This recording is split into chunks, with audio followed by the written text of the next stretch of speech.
Sou Odair Varela Rodrigues, sou profissional da área da comunicação social e como freelance.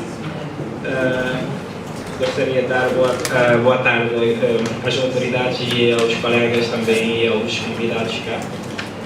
Por se encontrar fora do país e por razões ponderosas, a diretora-geral do jornal A Semana, doutora Filomena Silva, não poderá apresentar pessoalmente sua apresentação. Por convite da organização do evento, faço chegar ao encontro de hoje sobre a imprensa a contribuição que se segue. O documento é conhecido como o programa Choque e inclui reflexões e propostas para todo o setor da comunicação social em Cabo Verde, com destaque para a imprensa. O seu conteúdo é atual. A comunicação, olhar para a comunicação com olhos de ver.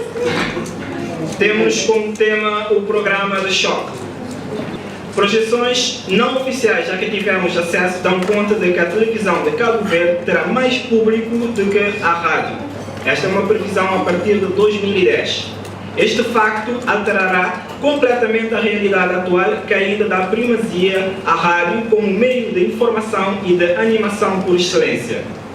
Mais do que os números que dão conta que 82% da população estará ligada à televisão e um pouco menos do que 75% à rádio, essas projeções apontam para a necessidade urgente do setor, nomeadamente a televisão, se preparar para os novos tempos que aí vêm.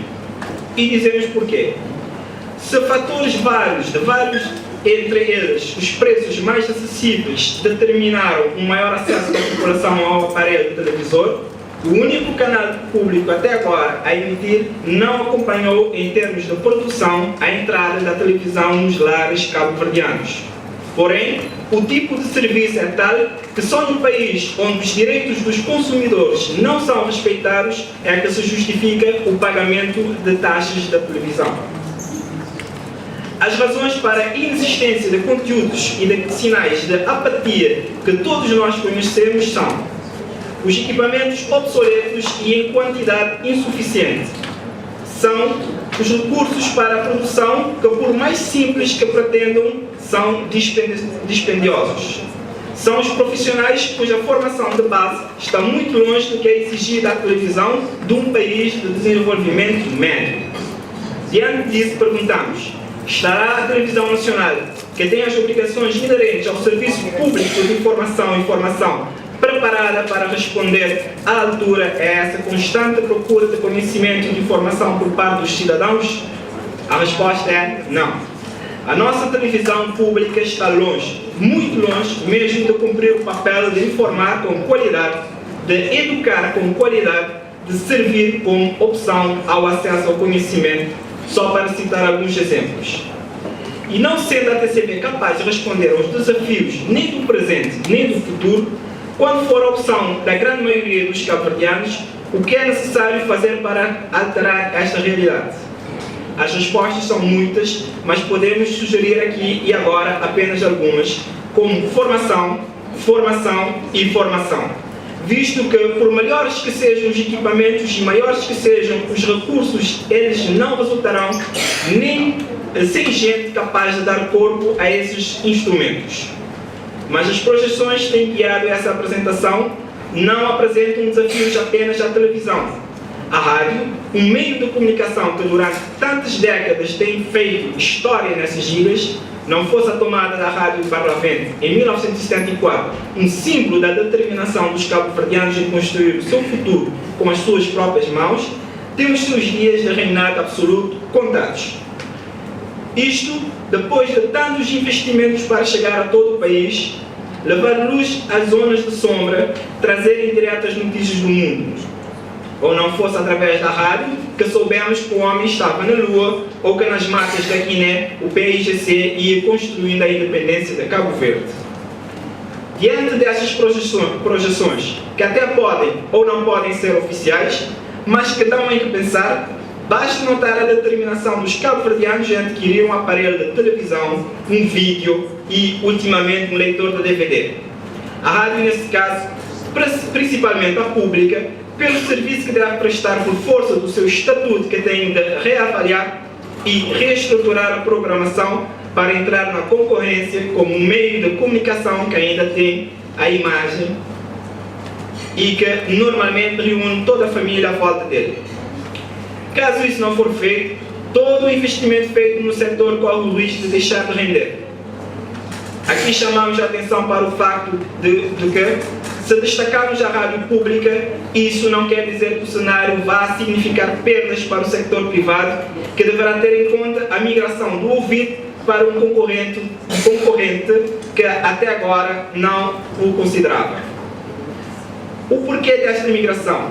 Qual é a preferência do telespectador, que no caso da TV nem sequer é atraído pela música, que tem sido o principal produto das emissoras radiofónicas?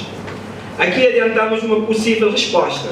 Estamos a perder a ruralidade, tornando-nos cada vez mais um povo mais urbano. A Rádio Nacional também, em linhas gerais, carece de recursos humanos com qualidade, não tendo acompanhado em termos de ritmo e de estilo o que vem sendo feito lá fora, sendo a formação ou a falta dela um problema que enferma o setor. Mas, porque não pretendemos aqui falar apenas da rádio e da televisão, é necessário trazer para o debate a imprensa escrita, onde o terreno é muito mais árido, com avanços aqui e recuos ali. Só para citar o país até hoje não possui sequer um diário. Os desafios são muitos. Também aqui se pergunta, estarão os jornais existentes a responderem com qualidade à necessidade de informação a que o público tem direito? Estarão eles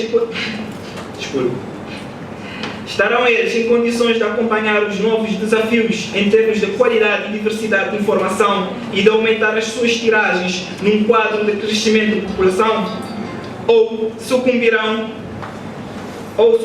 ao avanço da televisão, um meio aparentemente mais barato e acessível ao público? Estarão outros serviços como as gráficas em condições de acompanhar as necessidades de desenvolvimento do setor? Haverá profissionais das diversas áreas capacitados para trabalhar neste setor tão específico e exigente? A comunicação social em Cabo Verde tem vários desígnios. Um deles é fazer de um território disperso entre ilhas uma só nação. Outro desígnio, não menos importante, é juntar as nossas 10 ilhas à sua 11ª ilha e ao mesmo tempo conectá-la ao mundo inteiro, já que somos todos partes desta chamada aldeia global. Mas para que isso aconteça e seja possível, urge que o acesso local possa acontecer sem constrangimentos através de rádios comunitárias, rádios locais, internet, e tendo em conta a imprensa online, que continua a ser secundarizada a nível de políticas públicas, legislação, subsídios, só para citar alguns exemplos.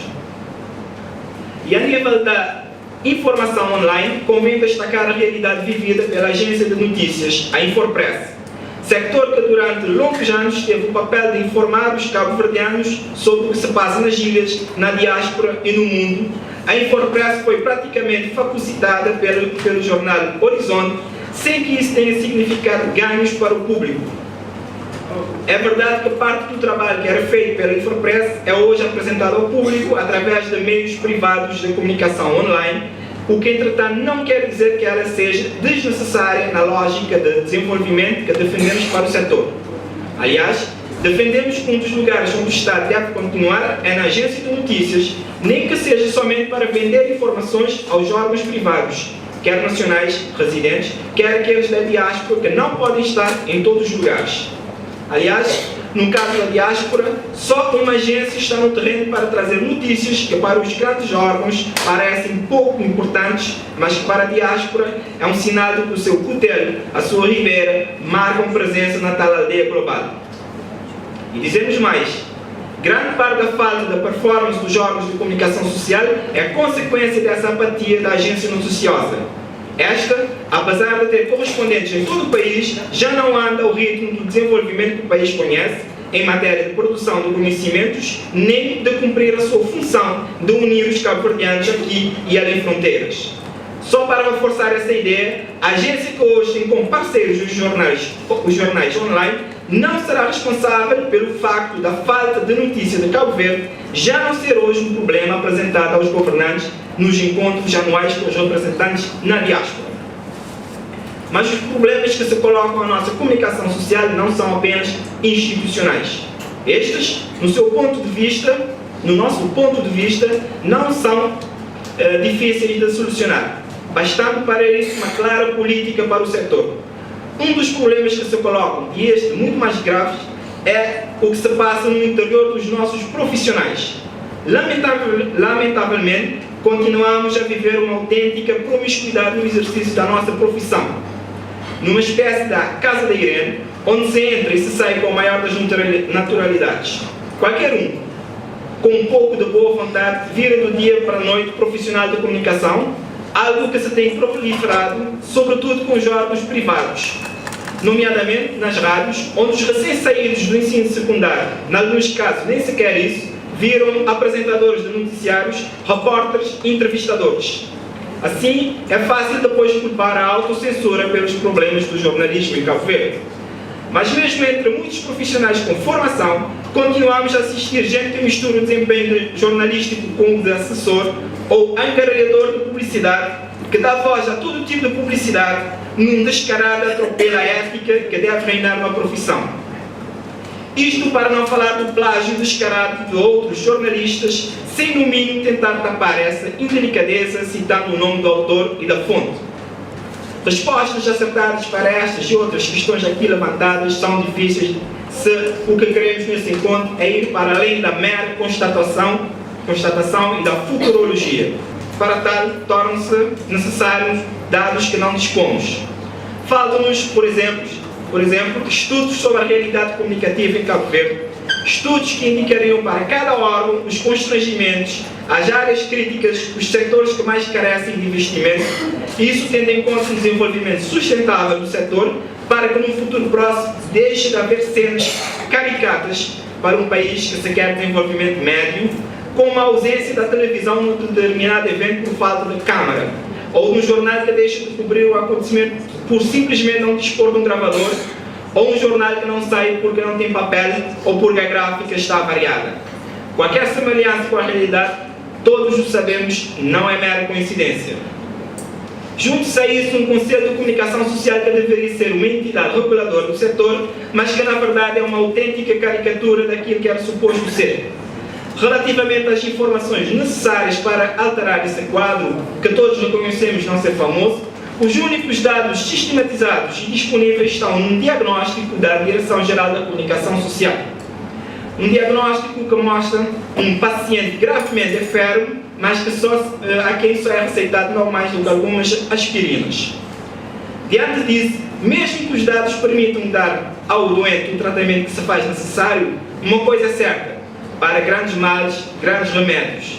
Sendo uma pessoa desde sempre ligada à imprensa escrita, pensamos que desde já seria atrevimento da nossa parte apresentar remédios para o setor, dentro dos quais não nos movimentamos com à vontade. É por isso que nos vamos valer da imprensa escrita, sobretudo para apresentar o remédio amargo ou o plano de choque necessário para resolver o problema da comunicação social. Dizemos comunicação social porque grande parte dos problemas que aferma a imprensa escrita, como a falta de recursos humanos e materiais, por exemplo, se repetem no audiovisual, isto é, na rádio e na televisão. E o nosso caso de estudo não poderia ser outro, senão o ASEMAR.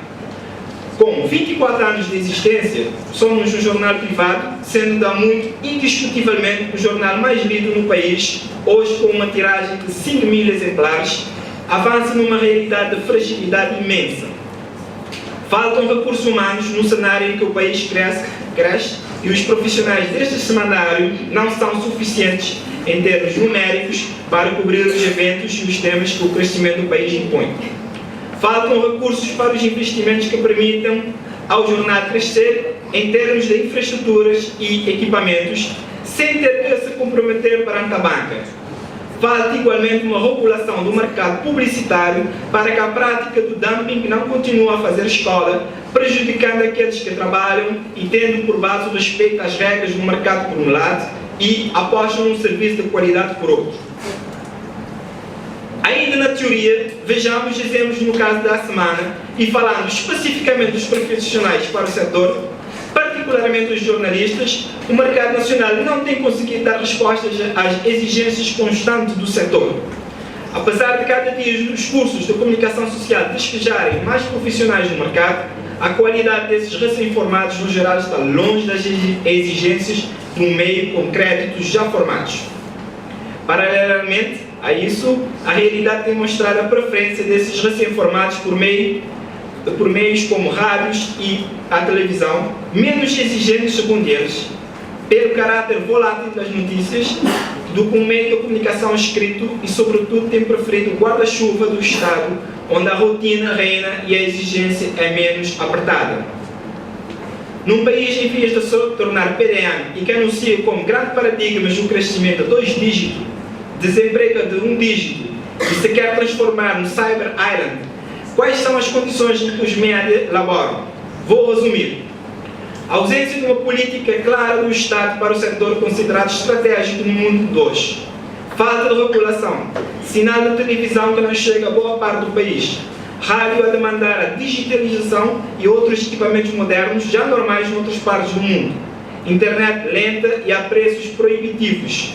Gráficas obsoletas do início do século XX, o que onera altamente os custos da produção do jornal e torna até a tiragem do jornal um milagre. A falta de formação dos profissionais da comunicação social nas novas técnicas e para os desafios que se colocam à comunicação social do século XXI. Indefinição do conceito do serviço público. A ausência da comunicação social nos programas de cooperação que o Estado de Cabo Verde mantém com os seus parceiros de desenvolvimento. Por fim, temos o plano de choque apresentado. A primeira coisa que tem a ver com a gestão dos órgãos da comunicação social. Somos defensores do modelo antigo de diretores gerais em substituição aos conselhos de administração que já provaram pelos seus anos consecutivos os fracassos e por não darem um rumo ao setor. Os seus membros mostram que na realidade normalmente não se entendem, não há agilidade nas decisões, o que contradiz a lógica do meio de comunicação social, onde meros segundos fazem toda a diferença numa notícia. Além disso, a nossa realidade mostra que alguns órgãos têm mais administradores do que o pessoal operativo e o trabalho desses administradores é tanto que ainda lhes sobra tempo para fazerem pescados no privado, o que consideramos uma autêntica indecência e sangria de recursos que poderiam ser investidos nos órgãos. É contra esta realidade que propomos uma gestão empresarial dos órgãos, uma gestão que permita, inclusive, a cotação dos órgãos na Bolsa de Valores. Ousadia sim, mas é possível. Defendemos a criação de uma casa de imprensa, espaço de encontro de formação informal e formal dos profissionais do setor, tanto a nível nacional como estrangeiros, que por aqui passam em serviço. Esta casa funcionaria no estilo fundação, que faz projetos, busca fundos e realiza formações. Também defendemos a extinção da Direção-Geral da Comunicação Social. Paralelamente à Casa de Imprensa, uma outra aposta pode ser o acesso dos órgãos de comunicação social aos créditos preferenciais. Torna-se necessária, tendo em conta as dívidas acumuladas durante décadas, negociar um perdão de dívidas desses órgãos. Que este perdão seja extensivo a todos os órgãos, quanto mais não seja porque não há grandes investimentos significativos do Estado e do Governo nos últimos 10 anos. Torna-se necessário igualmente integrar a comunicação social nos programas de cooperação do Estado. Outra grande distraída é a classe empresarial cabo-verdiana que só se lembra da comunicação para anunciar os seus milhões de investimento e não faz publicidade. Do nosso ponto de vista, mais do que paliativos ou aspirinas, a comunicação social clama por um programa ousado e profundo. Diríamos mesmo um programa de choque. Okay?